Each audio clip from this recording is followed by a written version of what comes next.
إن الحمد لله نحمده ونستعينه ونستغفره ونعوذ بالله من شرور أنفسنا ومن سيئات أعمالنا من يهده الله فلا مضل له ومن يضلله فلا هادي له وأشهد أن لا إله إلا الله وحده لا شريك له وأشهد أن محمدًا عبده ورسوله يا أيها الذين آمنوا اتقوا الله حق تقاته ولا تموتن إلا وأنتم مسلمون يا أيها الناس اتقوا ربكم الذي خلقكم من نفس واحدة وخلق منها زوجها وبث منهما رجالا كثيرا ونساء واتقوا الله الذي تساءلون به والأرحام إن الله كان عليكم رقيبا يا أيها الذين آمنوا اتقوا الله وقولوا قولا سديدا يصلح لكم أعمالكم ويغفر لكم ذنوبكم ومن يطع الله ورسوله فقد فاز فوزا عظيما أما بعد فإن أصدق الحديث كتاب الله وأحسن الهدي هدي محمد صلى الله عليه وسلم وشر الأمور محدثاتها وكل محدثة بدعة وكل بدعة ضلالة وكل ضلالة في النار فقد قال الله تبارك وتعالى في القرآن المجيد والفرقان الحميد فأعوذ بالله السميع العليم من الشيطان الرجيم بسم الله الرحمن الرحيم النار يعرضون عليها غدوا وعشيا ويوم تقوم الساعة أدخلوا آل فرعون أشد العذاب وقال تعالى في موضع آخر ولو ترى إذ الظالمون في غمرات الموت والملائكة باسطوا أيديهم أخرجوا أنفسكم اليوم تجزون عذاب الهون بما كنتم تقولون على الله غير الحق وكنتم عن آياته تستكبرون۔ محترم حاضرین جمعہ، عزیزان گرامی، بزرگوں اور دوستوں، تمام قسم کی حمد و ثنا، کبریائی و برائی، تعریف و تمجید صلی اللہ رب العالمین خالق کائنات، مالک ارض و سما و مدبر انس و جاں کے لیے لائق و زیبا ہے، جو بلا شرکت غیر اس دنیا کی کار فرمائی کر رہا ہے، جو ہمارا مالک ہے، حاکم ہے، رازق ہے، مدبر ہے، جس نے ہم لوگوں کو انسان بنایا، مسلمان بنایا، اشرف المخلوقات بنا کر پیدا فرمایا، ایمان کی دولت سے نوازا اور ہم پر یہ احسان عظیم کیا، امت محمدیہ میں بنا کر پیدا فرمایا اور اپنی عبادت و بندگی کا شرف ہمیں بخشا، اور ہماری ہدایت و رہنمائی کے لیے قرآن جیسی مقدس کتاب نازل فرمائی۔ بیش بہا درود و سلام ہو اللہ رب العزت کے تمام برگزیدہ انبیاء و رسل کے اوپر، خصوصیت کے ساتھ جناب محمد الرسول اللہ صلی اللہ علیہ وسلم پر، جو ہمارے لیے رشد و ہدایت بنا کر بھیجے گئے، جن کی زندگی کا ایک ایک لمحہ ہمارے لیے نمونہ عمل ہے۔ برادران اسلام، ایک مسلمہ حقیقت ہے کہ انسان اس دنیا میں آیا ہے تو اسے اس دنیا سے جانا بھی پڑے گا، اور ایک وقت آنے والا ہے جب انسان اس دنیا سے آخرت کے لیے رخت سفر باندھے گا۔ اس کے بعد دنیا کی زندگی ختم ہونے کے بعد جو آخرت کی زندگی شروع ہوتی ہے، اور جس کی پہلی منزل، پہلا اسٹیشن قبر ہے، وہاں انسان داخل ہونے کے بعد نیک اعمال، اچھے اعمال اور برے اعمال کے مطابق اس کے ساتھ قبر میں معاملات پیش آئیں گے۔ اگر نیک ہوگا تو نعیم قبر سے فائدہ اٹھائے گا، اور اگر بدبخت ہوگا، نافرمان ہوگا، کافر ہوگا، مشرک ہوگا تو پھر عذاب قبر سے دوچار ہوتا رہے گا۔ برادران اسلام، عذاب قبر کا عقیدہ قرآن و حدیث سے ثابت شدہ ایک ایسی حقیقت ہے جس کا انکار گویا قرآن کریم کا ہی انکار ہے۔ کوئی شخص سورج کے وجود ہی کا انکار کر دے تو اس کے عقل پر ماتم ہی کیا جا سکتا۔ کوئی دن کا انکار کر دے، کوئی رات کا انکار کر دے، کوئی بارش کا انکار کر دے تو ہم اس کے عقل پر اور اس کی سوچ پر ماتم ہی کر سکتے ہیں۔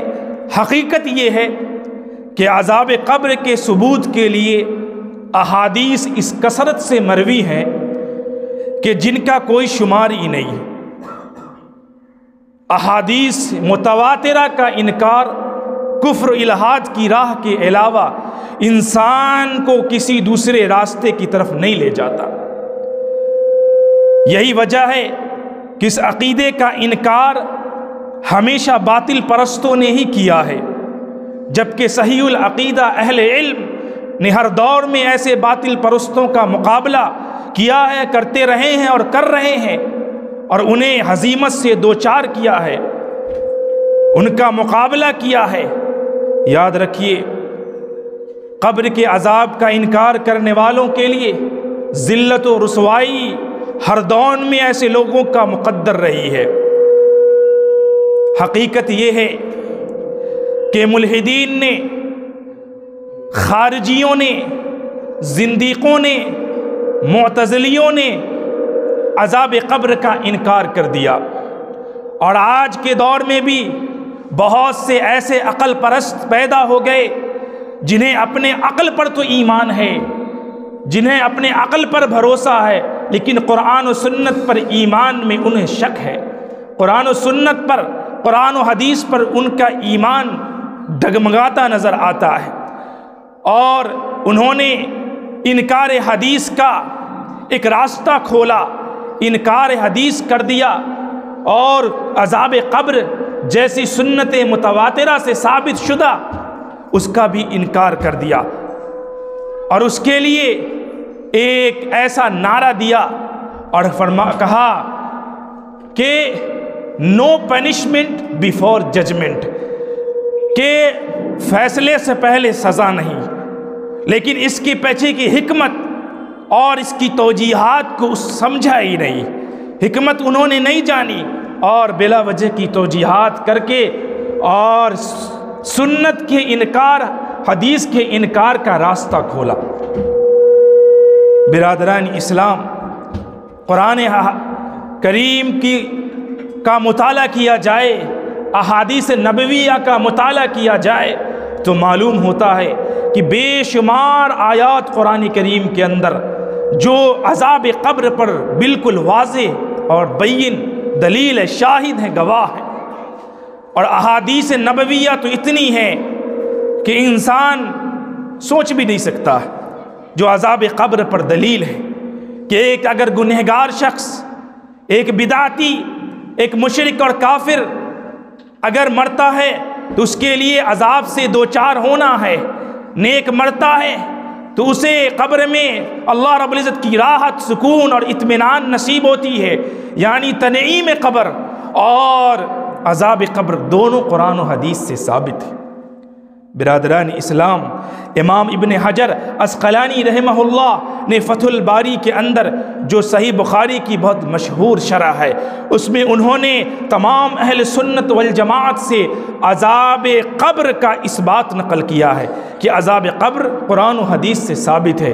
اسی طریقے سے امام نووی رحمہ اللہ نے بھی نقل کیا ہے اس کا اس بات، اور فرماتے ہیں کہ اہل سنت کا یہ مذہب ہے کہ عذاب قبر حق ہے، اور اس بات پر کتاب سنت میں بے شمار دلائل اور واضح دلائل موجود ہیں۔ اسی طریقے سے امام ابن کثیر رحمہ اللہ نے عذاب قبر سے متعلق کئی بڑے بڑے علماء مجتہدین اور محدثین کا ذکر کیا ہے، اور اس کے بعد فرماتے ہیں کہ عذاب القبر حق، عذاب قبر حق ہے، اور اس کے واضح دلائل موجود ہیں۔ اور امام احمد بن حنبل امام اہل سنت والجماعت فرماتے ہیں کہ عذاب القبر حق لا ينکرہ الا ضال مضل، کہ عذاب قبر حق ہے، اس کا انکار سوائے گمراہ اور گمراہ کرنے والے کے علاوہ کوئی نہیں کرتا۔ اس کا انکار وہی کرے گا جو گمراہ ہے، اور وہی کرے گا جو گمراہ کرنے والا ہے۔ گمراہ کرنے والا اور گمراہ دونوں نے عذاب قبر کا انکار کیا۔ یہ امام احمد بن حنبل بیان فرماتے ہیں۔ برادران اسلام، احادیث اور قرآن کریم کی آیات پر آنے سے پہلے ہم یہ بتا دیں کہ عذاب قبر کتنے طرح کا ہوتا ہے۔ عذاب قبر دو طرح کا ہوتا ہے۔ ایک عذاب قبر قیامت تک کے ہے، جو کفار کے لیے ہے، جو کفار کے لیے، جو اپنی ساری زندگی کفر پر رہا، کفر کرتا رہا، اللہ اس کے رسول کا دشمن بنا رہا، کافر و مشرک بن کر زندگی گزارتا رہا، ایسا شخص، اس کے لیے عذاب قبر قیامت تک کے لیے ہے۔ اس کے بعد دوسری جو قسم ہے وہ مختصر مدت کے لیے ہے، وہ نافرمان مسلمانوں کے لیے، جو توحید پرست تو تھے، جنہوں نے نیک عمل بھی کیے لیکن انہوں نے اللہ کی نافرمانیاں کی، گناہ کیے، بڑے بڑے گناہ کیے، حدود الہی کو توڑا۔ ایسے لوگ جنہوں نے گناہ پر اپنی زندگی کو گزاری لیکن توحید پرست تھے، توحید پرست تھے، توحید پر قائم تھے، تو ایسے گنہگار مسلمان، ان کو جو عذاب قبر ہوگا وہ مختصر مدت کے لیے ہوگا، اور ان کے جرم کے مطابق ان کو دیا جائے گا۔ اور علماء نے لکھا ہے، جیسا کہ امام نووی نے لکھا ہے، امام ابن تیمیہ نے لکھا ہے، اس کے علاوہ بھی بہت سے بڑے بڑے علماء و محدثین نے لکھا ہے کہ یہ صدقہ، خیرات، استغفار، دعا، ان تمام چیزوں سے وہ منقطع بھی ہو جاتا ہے، وہ اٹھا بھی لیا جاتا ہے۔ برادران اسلام، لہٰذا عذاب قبر ضروری ہے۔ عذاب قبر کے متعلق تین گروہ جنہوں نے عذاب قبر کا اقرار کیا، ایک جس نے عذاب قبر کا انکار ہی کر دیا، اور ایک جس نے اپنی عقلیں گھسا کے اور قرآن و حدیث کی آیات کی بے جا تعویلیں کی۔ برادران اسلام، حقیقت یہ ہے کہ انسان کو اپنی زندگی اللہ اور اس کے رسول کے بتائے طریقوں کے مطابق گزارنا چاہیے۔ ہم یہ غلط فہمی میں نہ رہیں کہ ہم مر جائیں گے اور مرنے کے بعد ہمارا معاملہ کلیئر ہے۔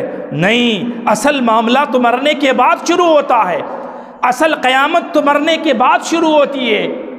آپ صلی اللہ علیہ وسلم نے فرمایا، اذا مات الانسان فقد قامت قیامتہ، کہ جب انسان مر جاتا ہے تو قیامت اس کی شروع ہو جاتی ہے، اصل قیامت اس کی شروع ہو جاتی ہے۔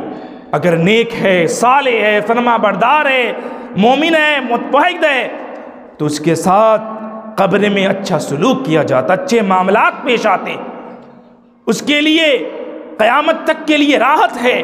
اور اگر مر جاتا ہے اور گنہگار، خطاکار، سیاہکار بن کر، نافرمان بن کر، ملحد بن کر، مشرک بن کر، کافر بن کر، تو اس کے لیے قیامت تک کے لیے عذاب ہے۔ برادران اسلام، ضرورت اس بات کی ہے کہ ہم عذاب قبر کے متعلق سے جانیں، سمجھیں، پڑھیں، دیکھیں کہ اللہ اس کے رسول نے کیا بیان فرمایا۔ آئیے سب سے پہلے عذاب قبر کی تعلق سے قرآن سے چند دلیلیں ہم سامنے رکھتے ہیں، پھر اس کے بعد حدیث کی طرف آئیں گے۔ اللہ رب العزت قرآن کریم میں ارشاد فرماتا ہے، سورہ غافر کی آیت نمبر 46 کے اندر، النار، فرعون، اہل فرعون کے بارے میں، النار یعرضون علیہا غدوا وعشیا ویوم تقوم الساعة ادخلوا آل فرعون اشد العذاب۔ اللہ رب العزت فرماتا ہے، آگ پر وہ لوگ صبح شام ان پر آگ پیش کیے جا رہے ہیں، صبح شام آگ پر پیش کیے جا رہے ہیں، غدوا وعشیہ، صبح شام پیش کیے جا رہے ہیں۔ فرعون اور آل فرعون جو ہیں صبح شام آگ پر پیش کیے جا رہے ہیں۔ اب قیامت میں تو یہ نہیں پیش، منکرین حدیث نے اس منکرین حدیث اور منکرین عذاب قبر نے اس آیت کی الٹی تعویل کر دی، لیکن ان جاہلوں کو یہ پتہ نہیں کہ بالکل آگے یہ واضح اللہ نے بیان فرمایا وَيَوْمَ تَقُومُ السَّاعَةُ، اور جب قیامت قائم ہوگی تو کہا جائے گا ادخلوا آل فرعون اشد العذاب، کہ فرعون اور فرعونیوں کو بڑے عذاب میں داخل کر دو۔ تو یہ تو کلیئر ہے الفاظ کہ قیامت میں بڑا عذاب دیا جائے گا، ٹھیک ہے، اور دنیا میں عذاب کا معاملہ نہیں تھا۔ اب یہ جو صبح شام عذاب دیا جا رہا ہے، یہ کہاں دیا جا رہا ہے؟ مرنے کے بعد قبر میں۔ اور یاد رکھیے، مرنے کے بعد انسان قبر میں گیا، وہ برزخی زندگی ہے۔ آپ پانی میں ڈوب کے مر جائیں، آپ بہہ کے مر جائیں، آپ جل کے مر جائیں، کیسے بھی مر جائیں، وہ آپ کے لیے قبر ہے، وہ آپ کی برزخی زندگی ہے، وہ آپ برزخ میں چلے گئے، اور وہ امور غیب سے تعلق رکھتا ہے، اللہ آپ کو عذاب دے دے گا۔ امور غیب ہے، یہ انسان اس میں اپنی عقل نہیں دوڑا سکتا۔ تو یہ آیت بالکل واضح دلالت کرتی ہے عذاب قبر کے اوپر کہ صبح شام ان کو عذاب دیا جا رہا، اور یہ قیامت تک چلے گا، اور جب قیامت برپا ہوگی تو اللہ تبارک و تعالیٰ کہے گا اشد العذاب، اس کو اور بڑے عذاب میں جہنم کے داخل کر دو۔ واہ، امام رازی رحمہ اللہ بیان فرماتے ہیں کہ یہ آیت عذاب قبر کے سلسلے میں نازل ہوئی ہے، اور علماء کرام نے عذاب قبر کے اس بات پر اس آیت سے دلیل پکڑا ہے۔ دوسری آیت سورہ نوح کی آیت نمبر 25، مما خطیئاتہم اغرقوا فادخلوا نارا فلم یجدوا لهم من دون اللہ انصارا، اپنے خطاؤں کے سبب انہیں غرق کر دیا گیا، اور جیسے ہی غرق ہوئے جہنم، جیسے ہی غرق ہوئے آگ میں انہیں ڈال دیا گیا، آگ سے دوچار کر دیا گیا۔ اب آگ میں ڈالا گیا، فلم یجدوا لہم، وہ اپنے لیے اللہ کے علاوہ کوئی مددگار نہیں پائیں گے۔ اب دیکھیے، آدمی پانی میں غرق ہوئے، غرق ہو گئے، نوح پہ جو عذاب آیا حضرت نوح کی قوم پر، سب غرق ہو گئے، سب غرق ہو گئے۔ قرآن نے کہا کہ غرق ہوئے اور آگ کا عذاب انہیں دے دیا گیا، مطلب یہ واضح ہے، مرے مٹی میں غرق ہو گئے، مل گئے، اللہ رب العزت نے انہیں عذاب پہنچا دیا۔ ان کا جسم دنیا میں ہے، انہیں اللہ عذاب دے رہا ہے، آخرت میں ان کی روح عذاب پا رہی ہے، قیامت میں، اور وہاں اللہ کے پاس ان کی روح عذاب پا رہی ہے، اور یہاں ادھر آگ کا عذاب دیا جا رہا ہے ان کو۔ اللہ اکبر۔ تیسری دلیل قرآن کریم کی، وَلَوْ تَرَىٰ، اس سورہ انعام کی آیت نمبر 93، وَلَوْ تَرَىٰ إِذِ الظَّالِمُونَ فِي غَمَرَاتِ الْمَوْتِ وَالْمَلَائِكَةُ بَاسِطُو أَيْدِيهِمْ أَخْرِجُوا أَنفُسَكُمْ الْيَوْمَ تُجْزَوْنَ عَذَابَ الْهُونِ بِمَا كُنْتُمْ تَقُولُونَ عَلَى اللَّهِ غَيْرَ الْحَقِّ وَكُنْتُمْ عَنْ آيَاتِهِ تَسْتَكْبِرُونَ۔ اللہ رب العزت فرماتا ہے کہ اگر آپ دیکھتے، وَلَوْ تَرَىٰ إِذِ الظَّالِمُونَ فِي غَمَرَاتِ الْمَوْتِ، کہ موت کی سختیوں نے انہیں کیسے جکر لیا ہے، وَالْمَلَائِكَةُ بَاسِطُو أَيْدِيهِمْ أَخْرِجُوا أَنفُسَكُمْ، اور فرشتے انہیں کہہ رہے ہیں نکال جان اپنی، نکال جان، آ کر فرشتے کہہ رہے ہیں نکال جان، دے اپنی جان کو حوالے کرو، اخرجوا انفسکم، اخرجوا انفسکم، اپنی جانوں کو نکالو، حوالے کرو، الیوم تجزون عذاب الہون، آج تجھے ذلت بڑی رسوائی والی عذاب دیا جائے گا۔ جی الیوم، آج تجھے ذلت و رسوائی والا عذاب دیا گا، آج نکلا، اس کے بعد آج تیری موت آ رہی ہے، آج تجھے ذلت و رسوائی کا عذاب ملے گا۔ اللہ بما کنتم تقولون علی اللہ غیر الحق وکنتم عن آیاتہ تستکبرون۔ کبر غرور کرنے والے لوگ، اللہ کو جھٹلانے والے لوگ، حق کو جھٹلانے والے لوگ، کفر پر ڈٹے رہنے والے لوگ، شرک پر ڈٹے رہنے والے لوگ، ایسے لوگوں کو عذاب دیا جائے گا قبر کے اندر۔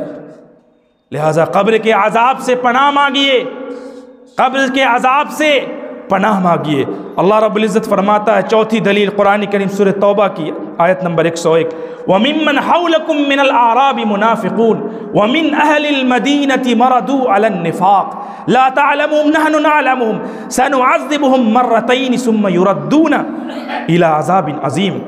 اللہ رب العزت فرماتا ہے، آپ کے ارد گرد منافقین ہیں، اور مدینہ میں بہت سے منافقین ہیں جو آپ کے ارد گرد ہیں، جو نفاق رکھے ہوئے ہیں دلوں میں، لا تعلموا آپ نہیں جان سکتے لیکن ہم جانتے ہیں، نحن نعلمهم ہم جانتے ہیں کہ کون منافق ہے، کون دل میں رکھے ہوا ہے نفاق، جو زبان سے ایمان کا دعویٰ کرتا ہے دل میں کفر چھپائے ہوا ہے۔ سنعذبهم مرتين اللہ رب العزت کہتا ہے مجھے دوہرا عذاب دیں گے، ثم يردون الى عذاب شدید اور پھر انہیں عذاب شدید کی طرف یعنی قیامت کے دن کی طرف لوٹا دیں گے۔ دوہرا عذاب سے کیا مراد ہے؟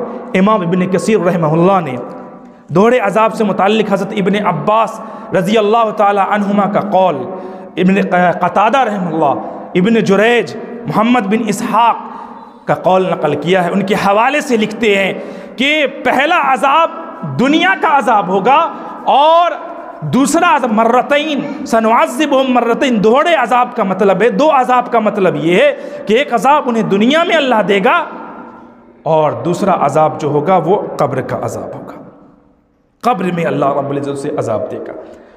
اور یہ جو قرآن کی ایک آیت ہے وَمَنْ أَعْرَضَ عَنْ ذِكْرِي فَإِنَّ لَهُ مَعِيشَةً ضَنْقًا، جو میرے ذکر سے اعراض کرے گا ہم ان کو تنگ کر دیں گے زندگی۔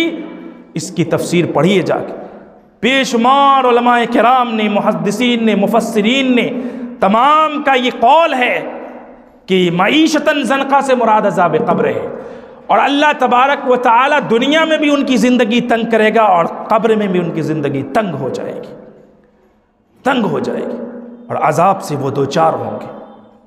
اللہ رب العزت قرآن کریم میں فرماتا ہے سورہ ابراہیم کے اندر یثبت اللہ الذین آمنوا بالقول الثابت فی الحیاۃ الدنیا وفی الآخرہ ویذل اللہ الظالمین ویفعل اللہ ما یشاء۔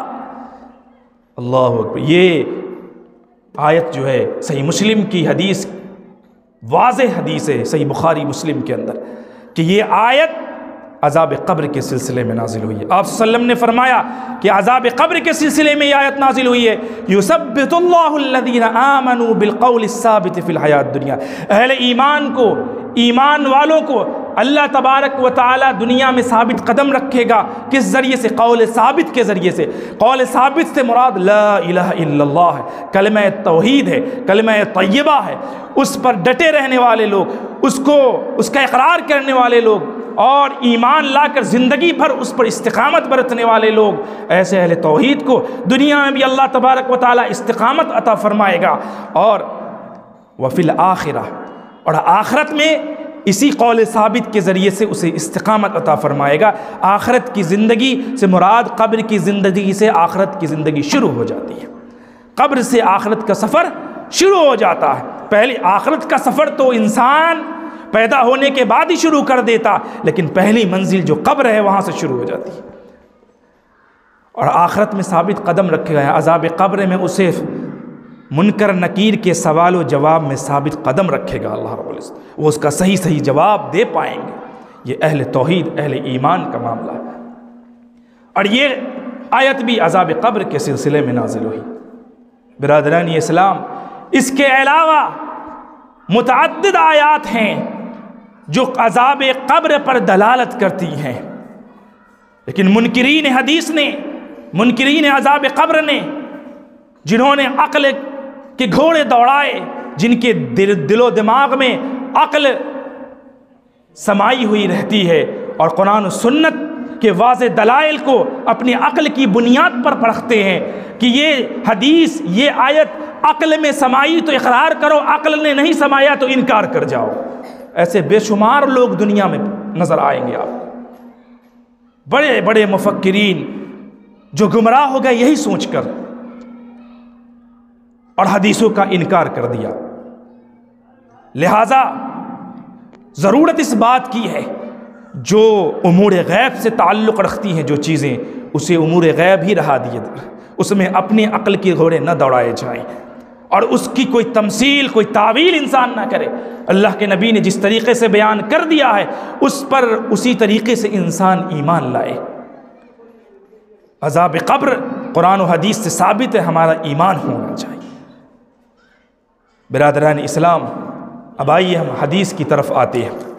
حدیث کی طرف آتے ہیں، قرآن سے دلیلیں ہو گئیں، علماء کے اقوال سے دلیلیں ہو گئیں، آئیے ہم حدیث کی طرف مختصر میں بات کرتے. جمعہ کا خطبہ بڑا مختصر ہوتا ہے, بات لمبی ہو جاتی ہے, لیکن مختصر میں چاہتے ہیں کہ اسے ڈیل کر لیا جائے. سلسلہ وار خطبہ چل رہا ہے اسی وجہ سے. آئیے حدیث سے ہم اس کو ڈیل کرتے ہیں. سب سے پہلی حدیث جو صحیح بخاری اور مسلم کے اندر موجود ہے, اور حدیث کے راوی حضرت ابن عباس رضی اللہ تعالی عنہ ہے.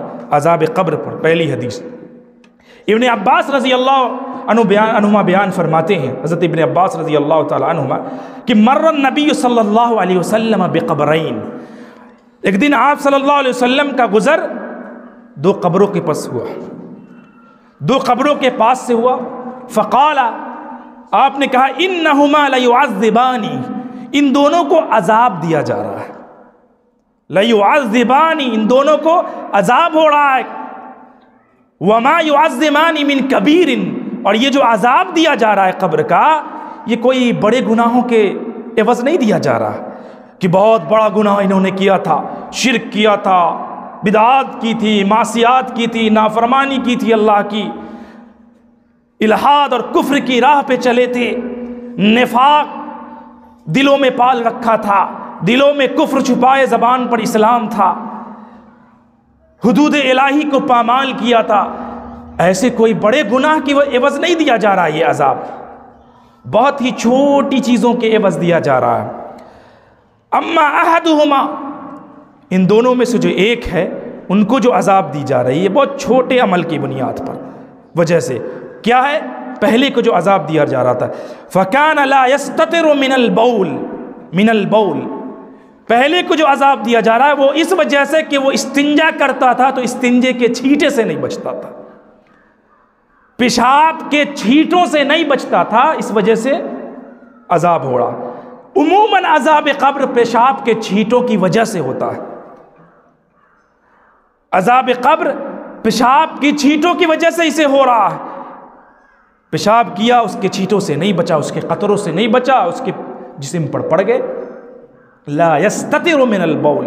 اور دوسرا واما الاخر فکان یمشی بالنمیمہ, اور دوسرا شخص جو تھا وہ چغل خور تھا, چغلی کیا کرتا تھا, چغلی کیا کرتا تھا, ایک کی بات دوسرے کو, دوسرے کی بات تیسرے کو, لڑوانے کے لیے, فساد پھیلانے کے لیے, آپس میں مخالفت اور اختلاف کے بیج, نفرتوں کے بیج بونے کے لیے.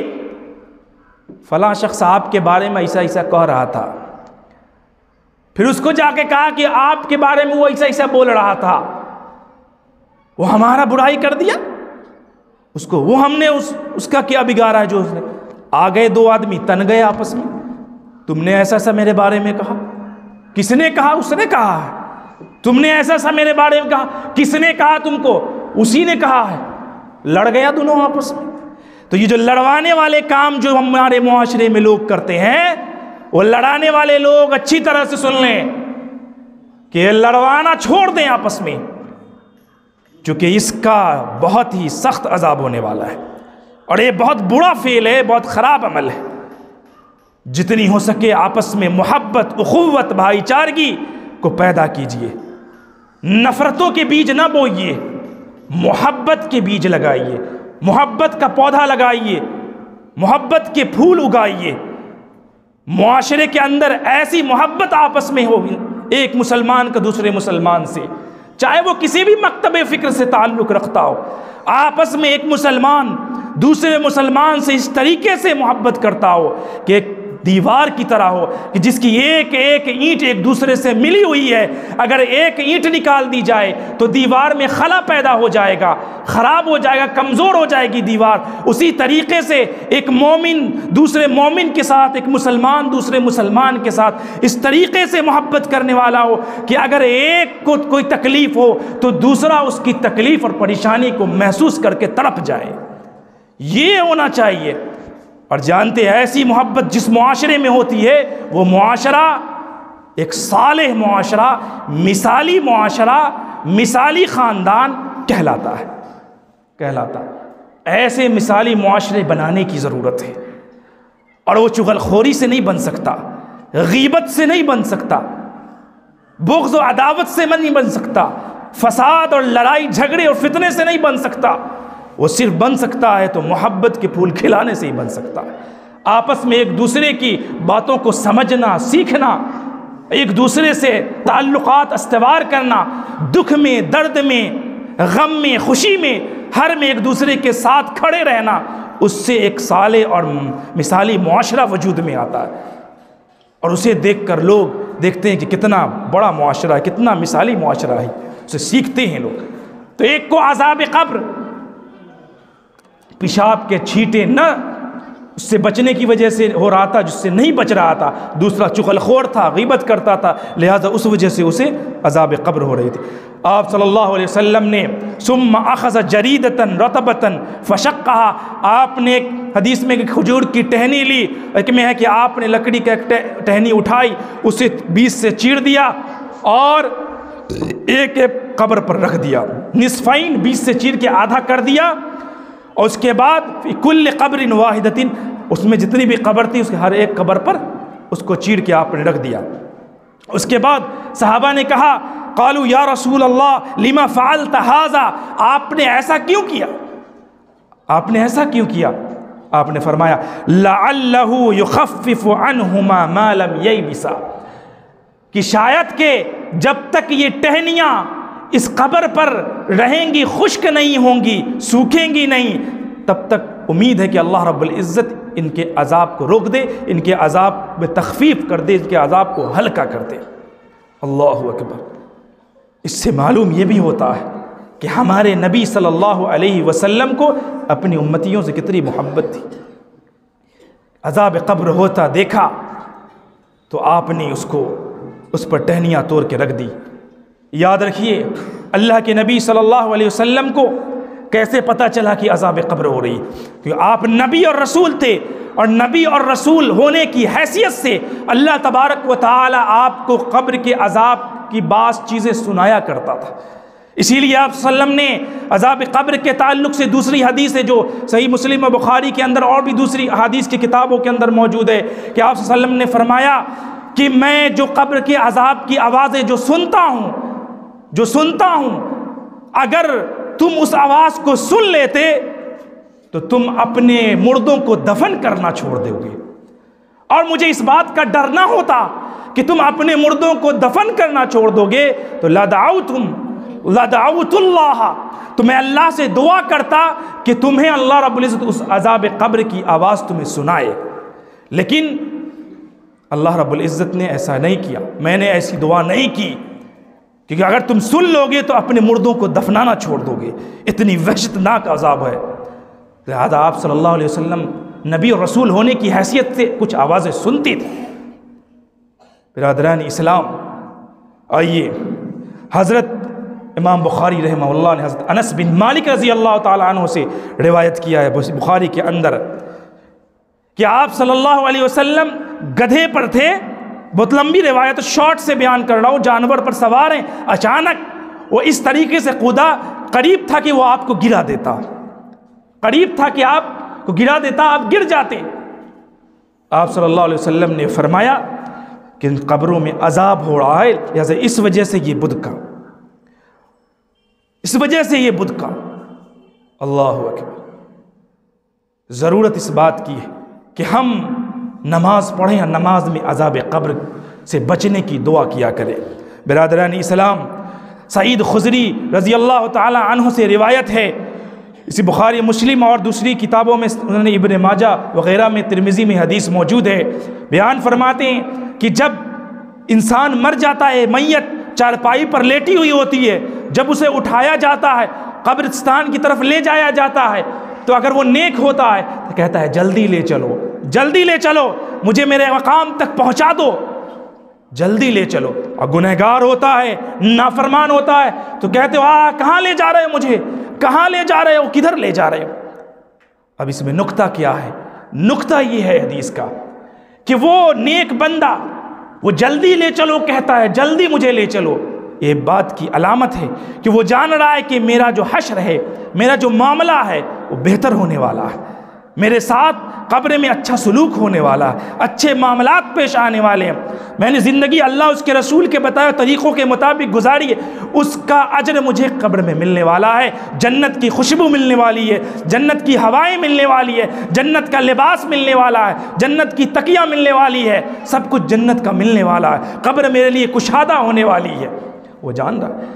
اور جو کہتا ہے کہاں لے جا رہے ہو، جلدی کدھر لے جا رہے ہو ہم کو، ڈر اور خوف کے مارے، اس کی آواز انسانوں کے علاوہ جناتوں کے علاوہ سب سنتے ہیں، انسان نہیں سنتا، اگر سن لیتا حدیث کے الفاظ ہے تو انسان چیخ پڑتا، اتنی خطرناک آواز ہوتی ہے، اس طرح کی چیخ ہوتی ہے، وہ جان رہا ہے کہ اب کٹائی پٹائی شروع ہو جائے گی، قبر میں جائیں گے، مار پڑے گی فرشتوں کی۔ اور پھر یاد رکھیے نافرمان کے لیے حدیث موجود ہے کہ عذاب قبر ہوگا، اور جہنم آگ جو ہے آگ کا تکیہ ہے، آگ کے بستر ہیں، آگ کا بچھونا ہے، آگ کا کپڑا اسے پہنایا جائے گا۔ اللہ اکبر، سانپ ہیں، بچھو ہیں، ڈس لے گا سانپ، اس طریقے سے حدیث میں آتا ہے کہ وہ سانپ اگر ایک مار دے، ایک پھن اپنا اس دنیا پہ مار دے، دنیا کی ساری ہریالی ختم ہو جائے۔ اللہ اکبر۔ اور صحیحین کی روایت ہے کہ اللہ کے نبی صلی اللہ علیہ وسلم ہر نماز کے بعد عذاب قبر سے پناہ مانگتے تھے۔ اللہم انی اعوذ بک من عذاب القبر، واعوذ بک من فتنة المسیح الدجال، واعوذ بک من فتنة المحیا والممات، اللہم انی اعوذ بک من المأثم والمغرم۔ یہ دعا آپ ہر نماز کے بعد کیا کرتے تھے۔ ایک یہودی آئی حضرت عائشہ رضی اللہ تعالی عنہ سے عذاب قبر کے سلسلے میں کہا کہ تجھے اللہ تعالیٰ عذاب قبر سے بچائے۔ حضرت عائشہ نے اللہ کے نبی صلی اللہ علیہ وسلم سے پوچھا کیا مومنین کو، کیا مسلمان کو بھی عذاب قبر ہوگا؟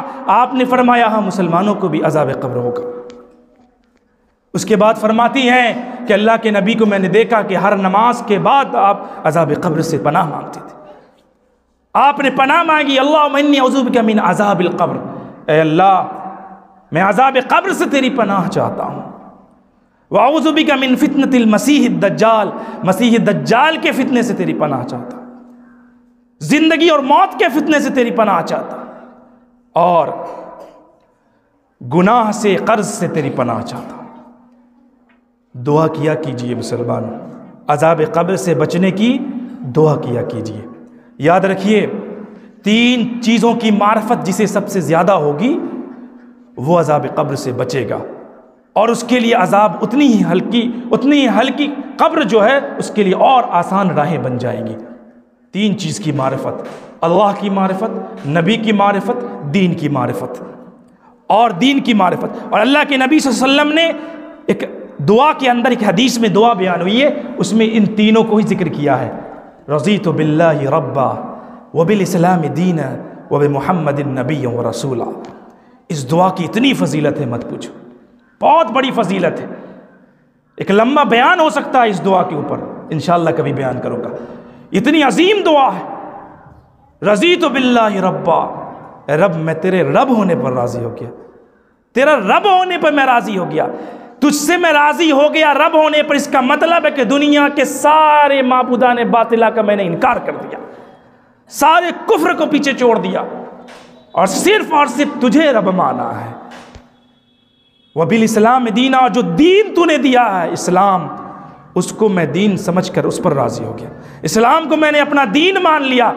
ان الدین عند اللہ الاسلام، جو دین تیرے نزدیک سب سے زیادہ محبوب دین ہے اسے میں نے مان لیا، اس پر راضی ہو گیا میں، جو دین تو نے دیا ہے۔ اور اللہ کے نبی صلی اللہ علیہ وسلم کو محمد نبی و رسولہ، تیرا نبی اور رسول مان لیا۔ ان تینوں چیزوں پر میں راضی ہو گیا اور مرتے دم تک اس پر راضی رہوں گا۔